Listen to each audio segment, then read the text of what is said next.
Over the many years I've been involved in Christian mission of various sorts, I've come across people who've said to me things like, "Don't talk to me about church."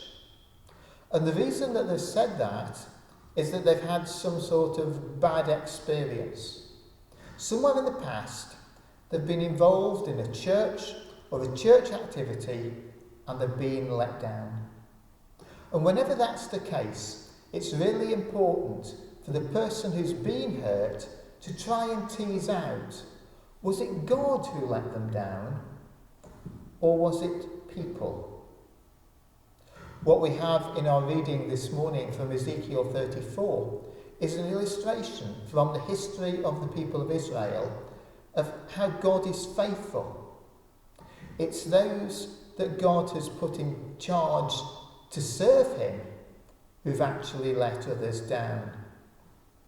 Just to put our reading in context, Israel had been a divided nation for some time. There had been the 10 tribes of Israel in the north, and there'd been Judah in the south. Now the 10 tribes of Israel had been occupied and taken into captivity by the Assyrians. When that happened, the people of Judah had thought to themselves, that will never happen to us. After all, they thought, we have Jerusalem, we have the temple of God, God will always protect us. But it had happened to them. The Babylonians had invaded and taken the leading people, the kings and the skilled people, into captivity. And that included Ezekiel. Later the Babylonians came back and destroyed the city and the temple. And that left the question, why? And earlier in the chapter from which our passage is taken, God had given Ezekiel the answer to that question. It was simply that those who'd been put in charge of Judah, the kings and the priests, they hadn't done what they were there to do.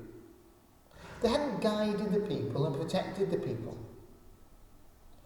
They're described as being bad shepherds, and consequently, God had used the exile to remove them. Having experienced all that, could the people trust God?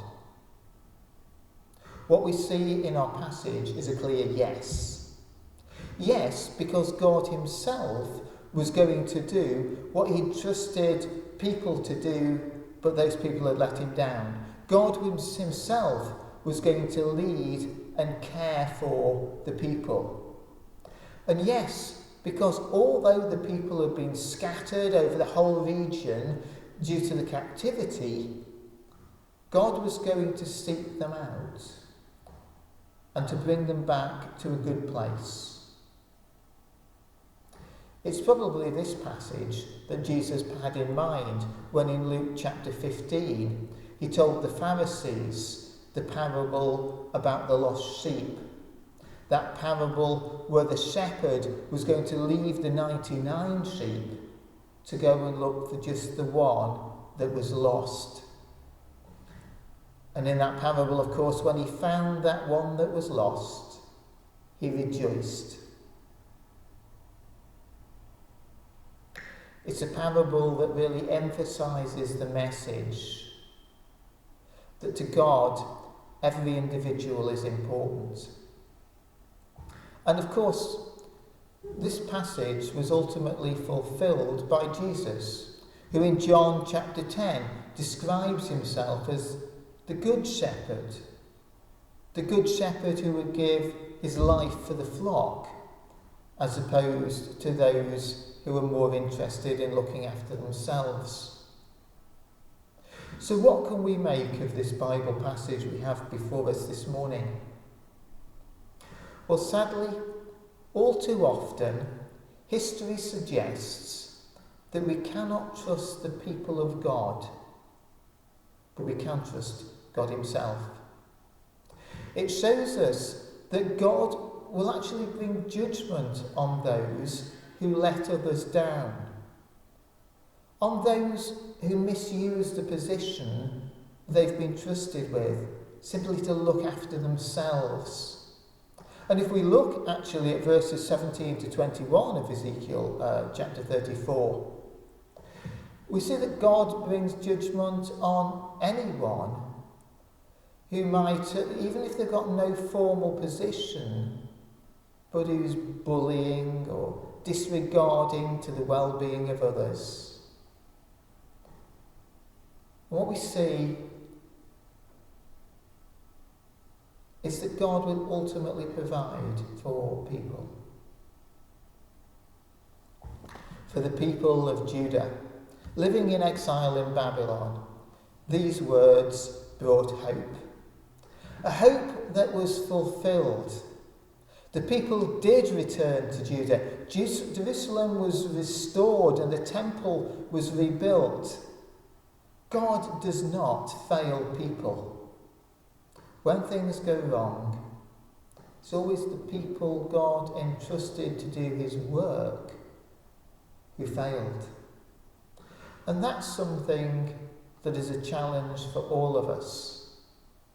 In John's Gospel, chapter 21, Jesus, the Good Shepherd, commanded Peter to look after his sheep.